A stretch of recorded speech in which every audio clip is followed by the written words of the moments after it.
Thank you so much, Louise, for coming along today. I've been looking forward to talking to you for quite a time about values. So thank you for agreeing to this. I've really wanted to start by asking you a little bit about why you said yes.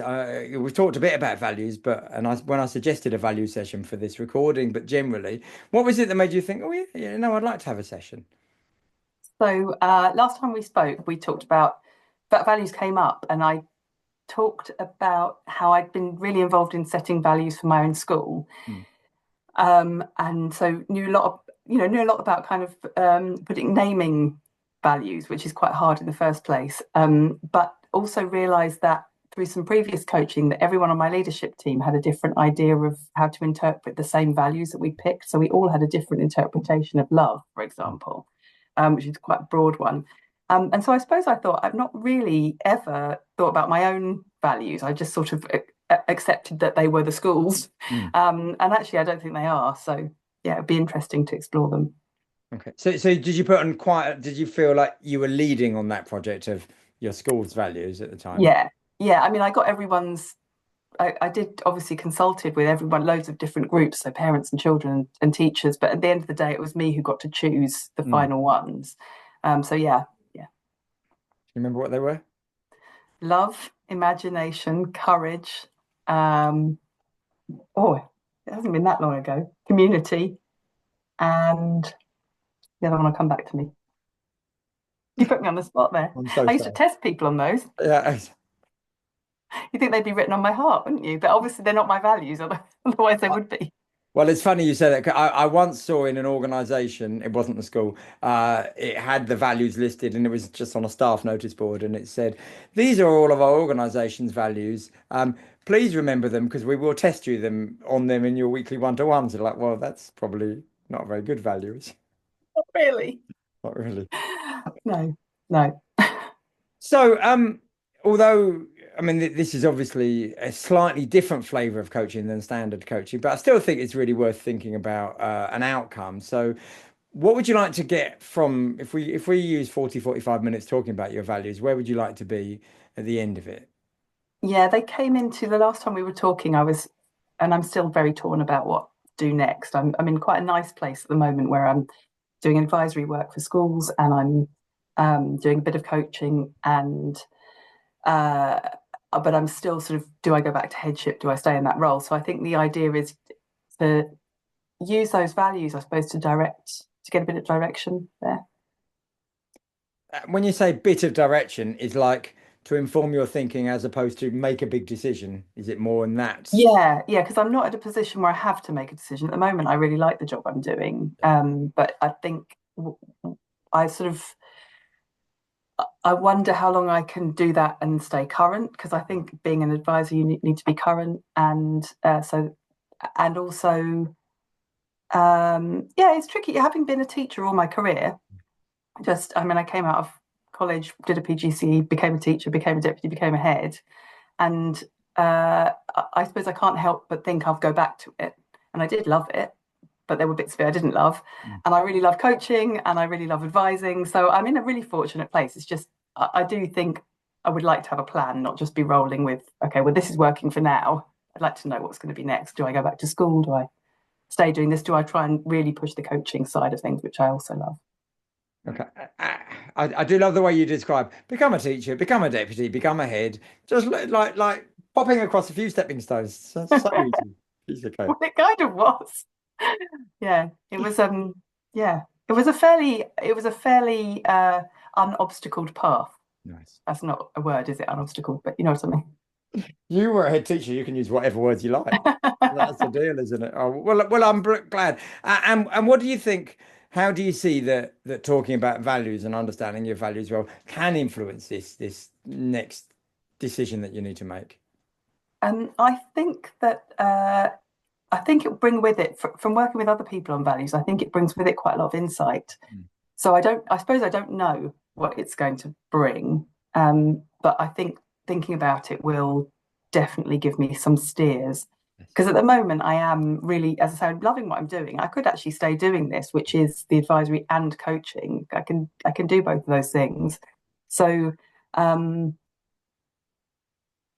I wonder if part of me is looking for permission to carry on doing that.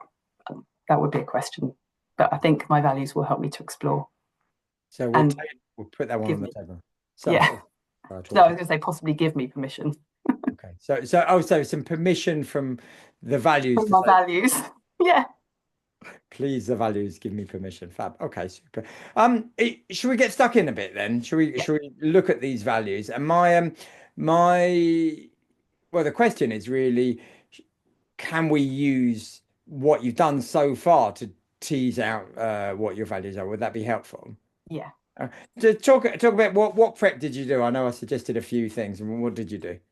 So well, first of all, I just wrote down a list of things that I wanted people to describe me as. Yeah. And that was interesting in itself. Because some of them are quite shallow. And some of them are some of them are quite focused on me. Like I want people to think that I'm professional or Mm. actually the word I put down was slick, which is really funny. don't I don't know where that came from. You said to do a stream of consciousness, so I Yeah. kind of did.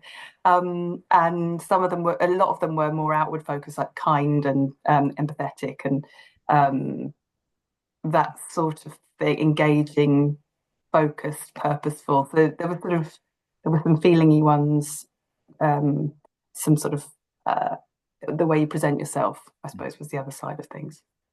So that was your work, right? Your thoughts, your Yeah, reflections, yeah. and did you draw out from the external world, from other people?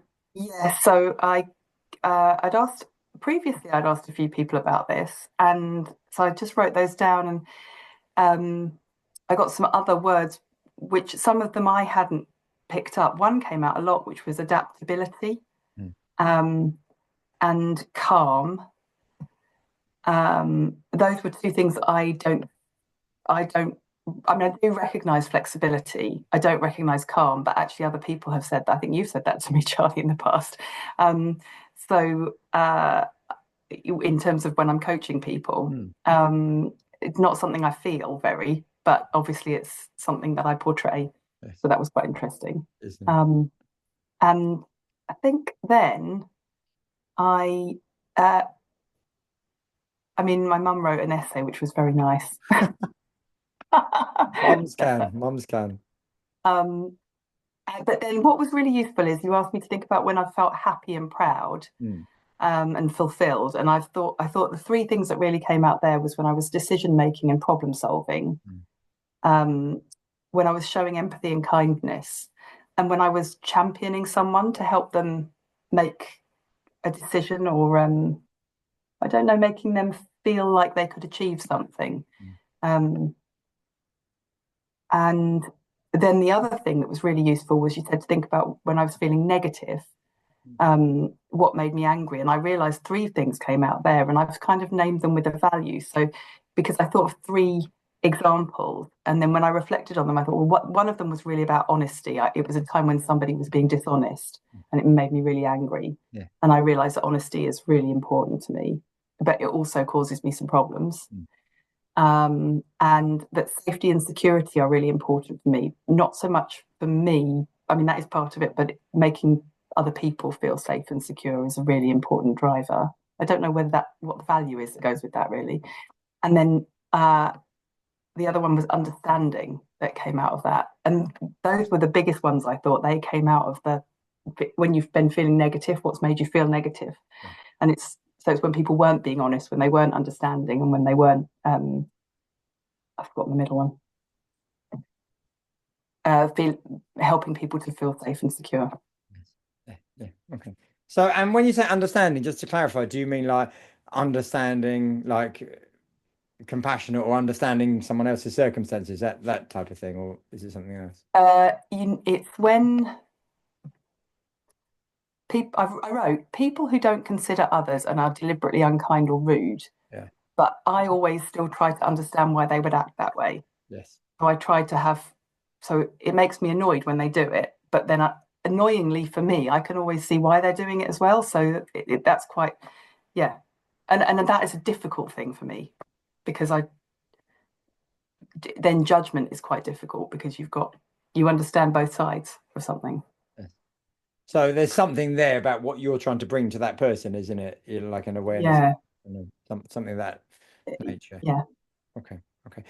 So clearly you've done loads of work, haven't you? And you've done lots of thinking. What would be useful? I mean, we can shove all the words on post-it notes if you like. You might have them there. I think you're looking at stuff on the screen, so you might have stuff there that you want to share. Uh, you might have already started thinking about ones that we want to explore. We could put them in categories. I mean, there's a range of ways we could explore this. What appeals to you? Yeah, I was just looking actually that I did sort them out then because I was really into it. So I kind of got five main things, but it'd be quite nice to just think through those and name them as what is the actual value because I'm not sure if I quite got there. Okay. And and also to think about the positive and negative consequences of those values because I think some of them are a bit of a double-edged sword. Well, if you shout out each of the five, I'll put them on a post-it note, and then we can do a little bit of work on them. So, what do you want? Unhelpfully, I've put two words down or three words for some of them. It's all right. It's not But appetite. It's all right. It's all okay. right. The first one was kindness slash championing.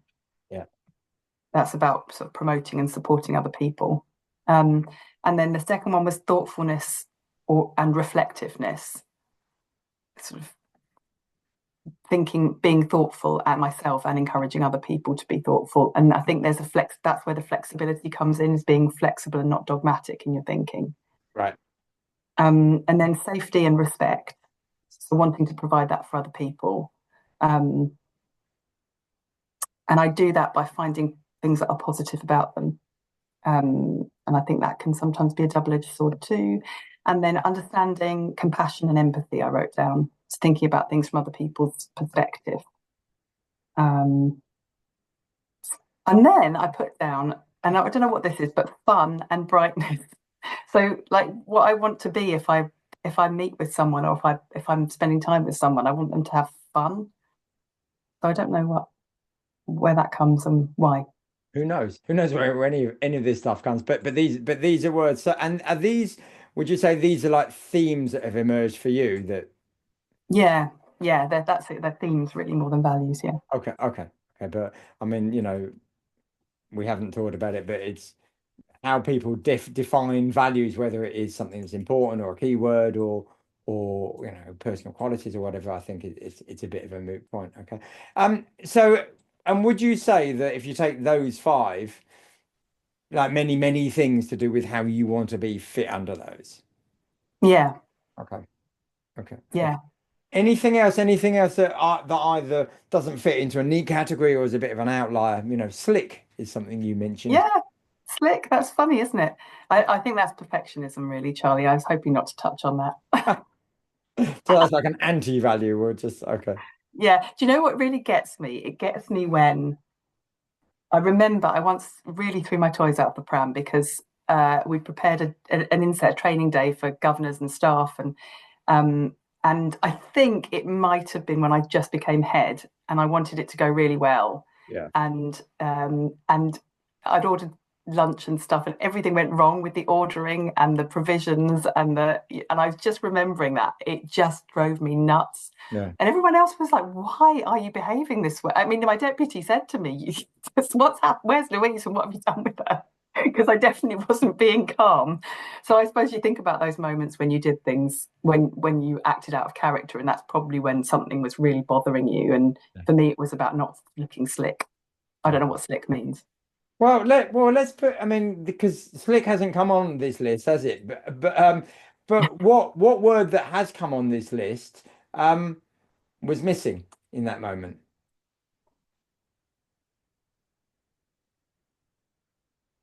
Being bothered about how other people perceive you, I suppose, something like that. Okay. But I think maybe am I being a bit unkind to myself, which I always tell other people not to be. Um, I think also that was about having the responsibility of my role Yeah. and knowing that other people needed to feel safe, Yeah. and that if everything wasn't going smoothly, then I wasn't making people feel safe. That's probably it. To Okay. be kind to myself. So it fits into that little safety and respect Yeah, category. Okay. yeah, I mean, maybe that's a bit too neat. I think there is some perfectionism, there is some ego in it as well. Okay, okay. So there's something about, yeah, not wanting to be seen as not the Yeah, polished, not finished. not competent. Yes. Okay. Okay. Okay. And that and maybe there's a thing there that you and there's not. I don't think there's anything wrong with having an awareness that we might have some qualities that are look like that. You know, they don't look like they're full from the sermon book. You know what I mean? No. Um. Okay. So when we take these words, what needs to happen to them? I'll just show them on the screen here. For you, what needs to happen to these words for you to feel like you own and have these values? Um, I would find it quite useful to know what they really are. Yeah. But I don't think I'm quite there yet. I think there's something at the core of them because, and I think it is really good. But it was quite nice to revisit that example because it was a silly thing. Like anyone listening would think that why was she so upset about that? It's a silly thing, but I suppose that's why it bothers me now that I reacted and I got so upset about it Yeah. because it wasn't a silly thing to me. It was a really important thing. So it was coming, and I think it was about that idea of the responsibility to make people feel safe and secure. Yeah. And that's perhaps not in their responsibility. Okay. Where might that fit in these And, five? and lots of people did say responsible when they were actually, now it's coming back to me when I asked them about, I say lots of people, I mean, I only asked about five, Mm. but responsibility did come up. Okay. And where do you think responsibility might sit, or it might sit in more than one of these categories? It does sit in more than one, actually. Um, mm, it's definitely in safety and respect. Mm. So there's a responsibility. I I really felt as this is the crux of why I found the bit of head teaching that I found really hard. Um, head teaching, being a head teacher. Um, it was a real driver to make sure everybody felt safe and secure Yeah. all the time. And that meant, you meant you could give people feedback, you could help, you could improve things. There could be um, some robustness, but within a framework where people felt really safe, like that. You would keep them safe. And I think that for me, I was massively affected by the COVID pandemic, Mm. and that was because at the heart of that was a real, like a actual life and death. That's what we thought at the time. That by creating rules and making sure people follow them um, uh, and risk assessing the heck out of things, we were actually going to save lives. Yeah. So or certainly that's how I took it. So I think that it's almost that's taking that to the extreme. Yes. So this idea of safety, but not just safety for its own sake, safety so that whatever things can develop, things can evolve, things can change, things can Yeah, improve. That's yeah, really, really important for you. yeah. Okay. Okay. So,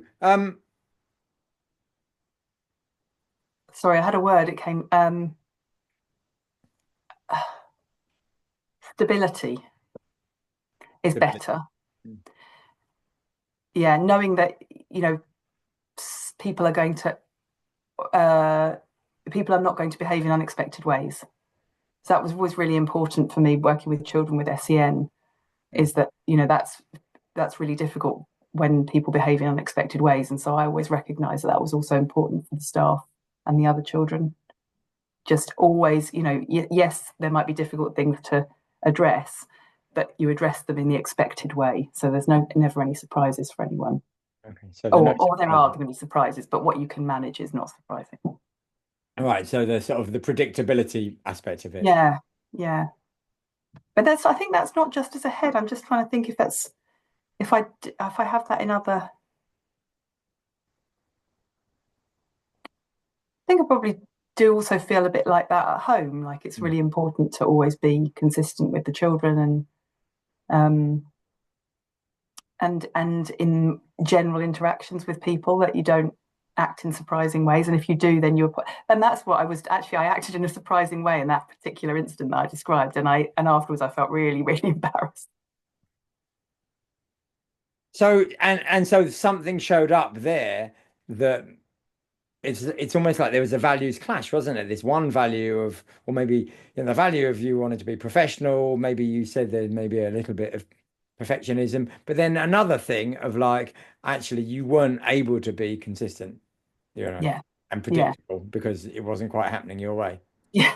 I didn't get my own way, and I stamped my feet. I really did. Goodness. So, these words, I mean, what do you see anything in these words as like a common theme? And if you rather than necessarily us trying to sort of sub-label all of these boxes, do you see like there's a common theme as a set of like what is important to you here? It's quite a lot of outward stuff, isn't it? The kindness and the champion, the understanding, compassion, and empathy almost go together. It's Mm. difficult to separate those, um, and that's all towards other people. I do think I'm kind to myself as much as I can be, Mm. especially now I've done the coaching.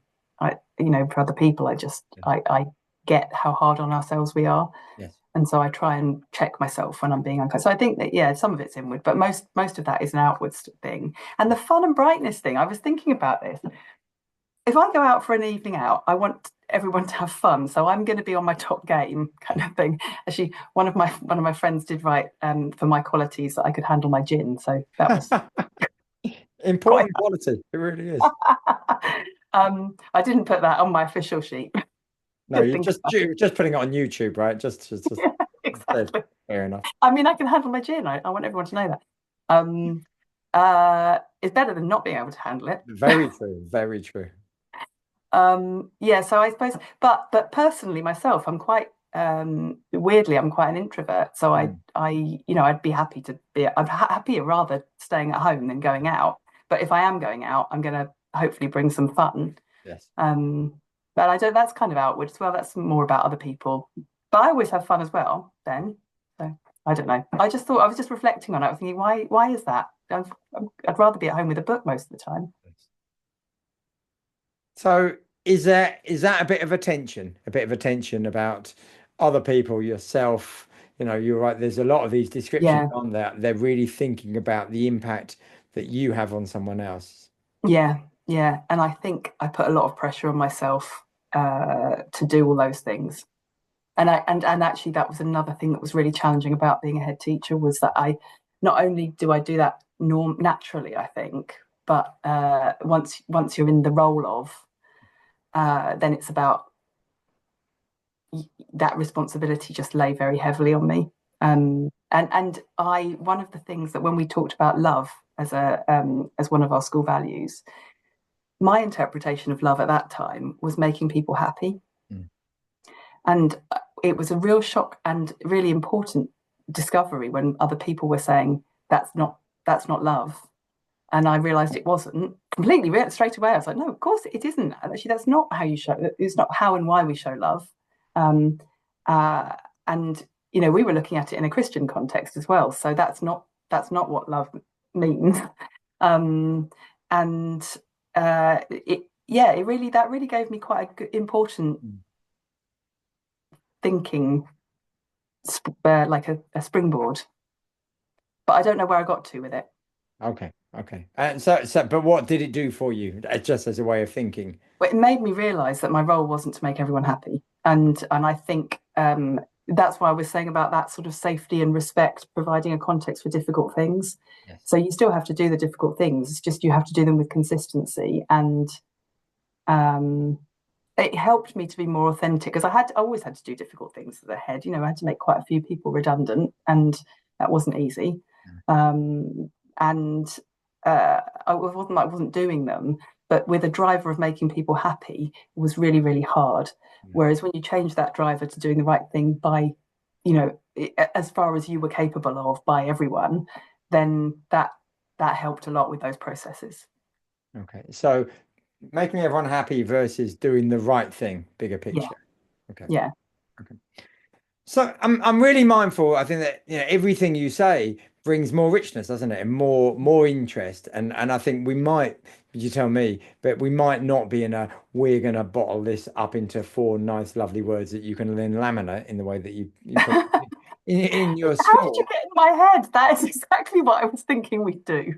When lamination is very important in some contexts, but not this one.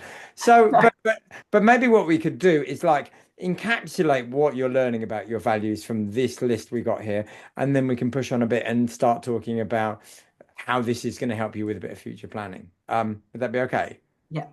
So from this and these words, and we'll share this document with you as well. What would you be taking like as a summary theme of important values elements for you? I think there's nothing wrong with the things I'm doing, but I do think they're very outward focused, Mm, and I think they put a little bit of pressure on me. mm, And not maybe not so much now that I'm not in the role, but I think I recognize now that some of these values were coupled with the fact that they sit so well in the role of head teacher. Those are all things that I do think a head teacher or any leader mm, needs to provide. mm. But I think I was taking in my head, I was taking it to the extreme. Just, you're trying to do too much. Okay. So a risk, a potential risk for you. Yeah, and also not putting those values inwards. So I wasn't being compassionate towards myself. I wasn't being kind, always. Again, towards I wasn't champion. I never champion myself. Mm. Never. And I wasn't feeling safe particularly. I was feeling like there was too much responsibility on me, and that I put a foot wrong and everything would collapse around my ears. So that's quite an interesting perspective to look at those from. Mm. So, is this enough progress? Is this enough progress from the work that you've done, getting values, thoughts swirling around, and then getting into some sort of Yeah, place, and then your own reflections? yeah. Okay, okay. We'll leave that board if that's all right for the moment, and shall we move away and then start thinking about those things that you've learned about values to then the topic you wanted to bring, which is starting to think about, and if we're going to be a bit binary, what did you call it? Being head teachery, or head teachering, right? Head Head teachering. teachering, yeah. And I've heard people saying I'm going to become a coacher, so or become a coacher, right? So what's this stuff teaching you that you can apply to this decision? Okay, that I've just had a really good insight there. I Ooh. really did. I I think that if I was to go back to head teachering, um, I I think I've gained a little bit of an insight, a bit of knowledge there about how to manage myself, my well-being better. Mm. Um, I don't know exactly how, but it's just given me just a bit of a doorway, really. I'm putting a lot on those values going outwards, Yeah. and I'm not putting much on actually doing them for myself.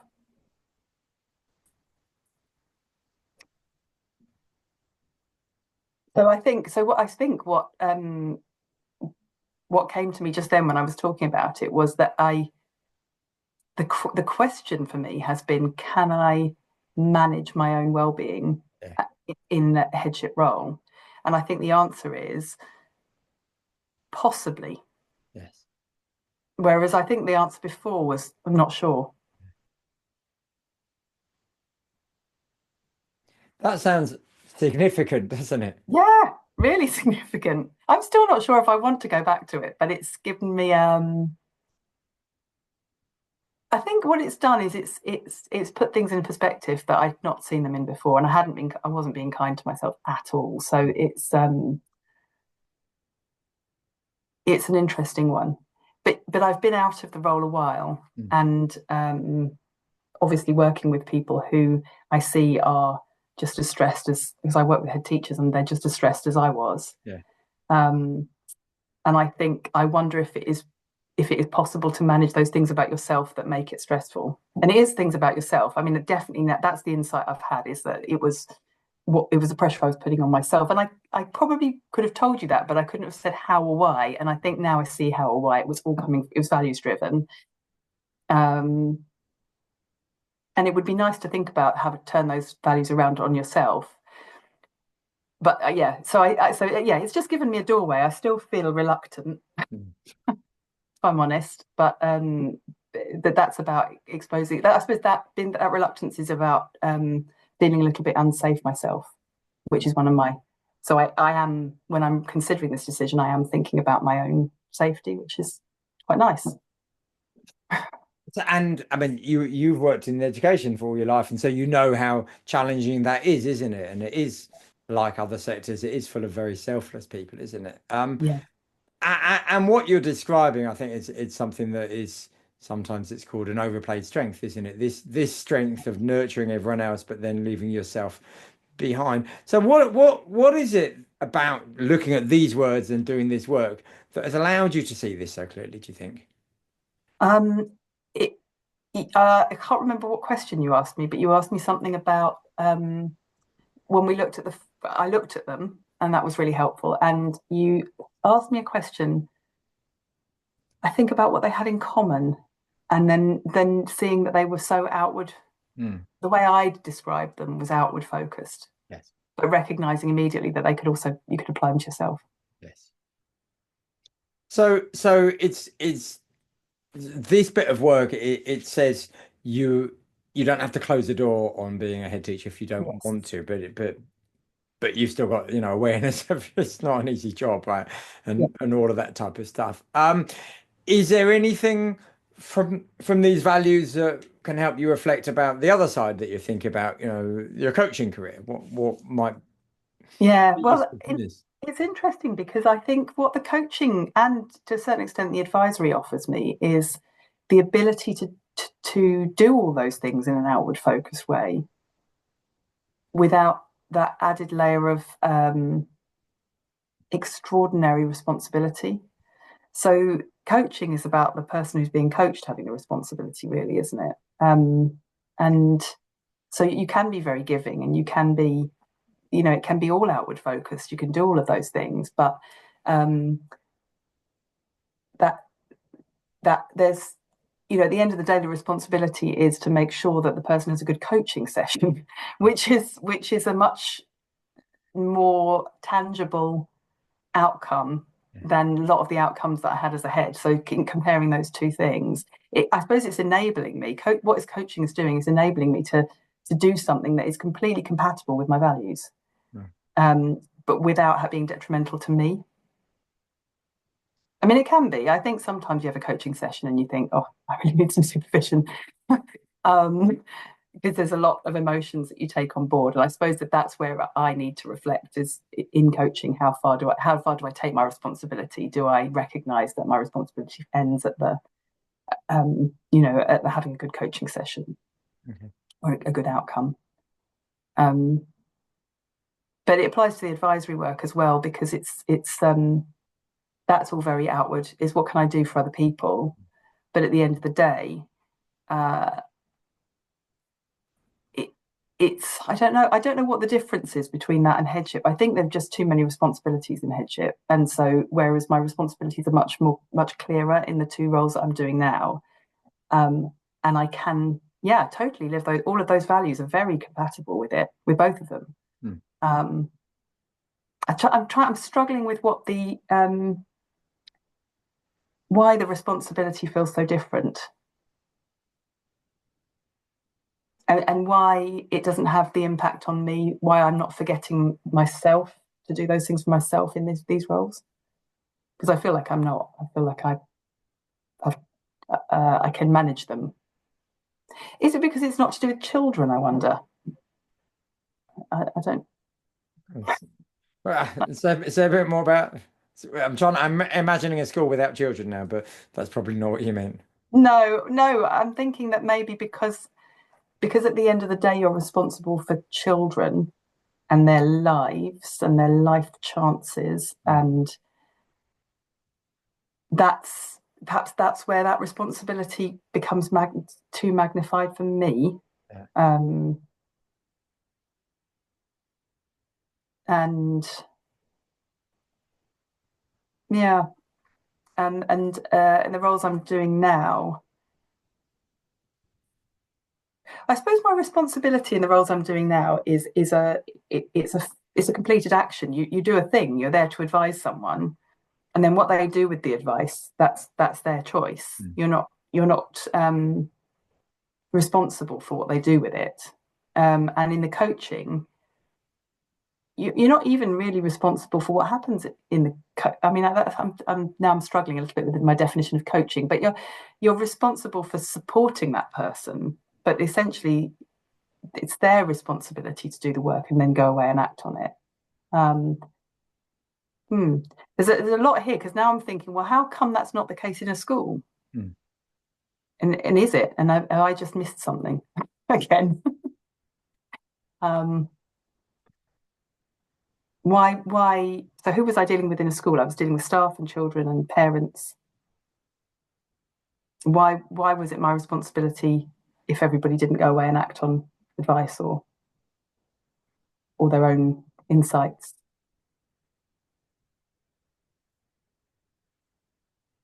That's a good one, Charlie. I don't know where to go with it. I'm a bit frightened of this thought. Goodness me. Well, is it one sort of 40 minutes in that you want to scribble down and mull Yeah, over I'll because take it away with me. like a quick answer is not the one thing you're looking for. It's to, No, no, that's a really important point, I think. I think again, it's what I've realized from looking at those values is it's all the pressure I was feeling was coming from me, yes. and all the pressure, so the pressure I feel now is coming from me too. So it's what's changed. Have I changed, or is the role significantly different in terms of what responsibility I feel? So just to be clear, like what's a question that because you're doing a lot of thinking there, Yeah, right? So what's a question that you're going to carry on mulling over around that thing?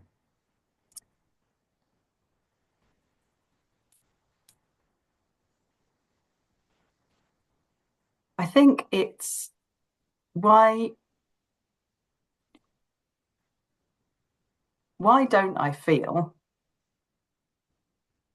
the same level, extraordinary and unsustainable level of responsibility Mm. that I felt as a head teacher in my two new roles? Okay. So you definitely have got a walk the dog question Yeah, I don't without have a dog. I'll have with, to walk the cat. you have to walk the cat. That okay? I think it counts. I'm not sure. Cut the rules. Goodness. So I've got. I know you're working really hard, and we're doing a lot of Friday afternoon thinking, aren't we? I've got one question that I wanted to ask, which may bridge the two, and then we'll start asking our final questions.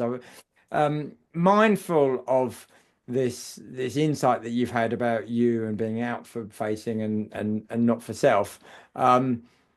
If you don't go back to head teaching and you remain a coach, but you coach head teachers, which you do, what does that insight give you? Not assuming everyone's the same as you, Mm. but there is a type of person who wants to be a head teacher in a state school. So what does that insight give you for working with them?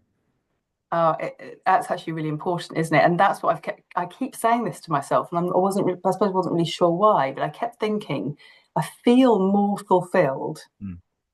in the coaching head teachers Yeah. and leaders, other leaders in school as well. But I feel more fulfilled in doing that than I did in doing the job, Mm. even though I did find it fulfilling in lots of ways.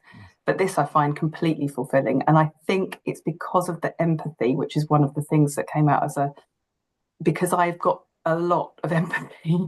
And sometimes that makes it very challenging to do the role that I was doing, but it's actually what makes it really effective to do the role that I am doing. And actually, is it, understanding what those heads are going through makes me realize how important coaching is.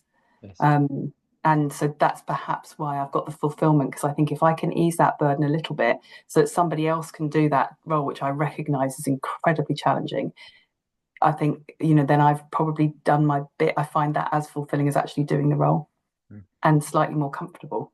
Yes. Yeah, I mean, you have used the word extraordinary and unsustainable to describe it, haven't you? Thank you for noticing that. Yeah. Well, I mean, it's a jarring word, isn't it? Normally people say extraordinary in a positive context, don't they? I just shut that door again, shall I? Why not? Shall So, I mean, there's as a coach, there's a million things I'm thinking about and imagining, the benefits of heads being coached by you and all of that. But that's not for me, and that's not for coaching.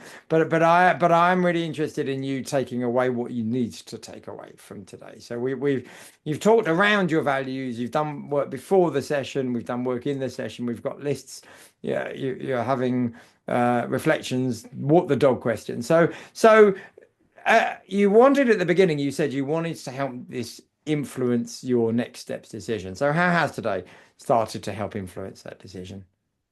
Yeah, it really because I've asked this question a lot of times, from peers and things, and talked through it and thought through it, not from a values point of view. Um, and every time I veer away from headship and towards coaching, and um, I think that the doing it through the values perspective surprised me. I thought I kind of probably had values sorted.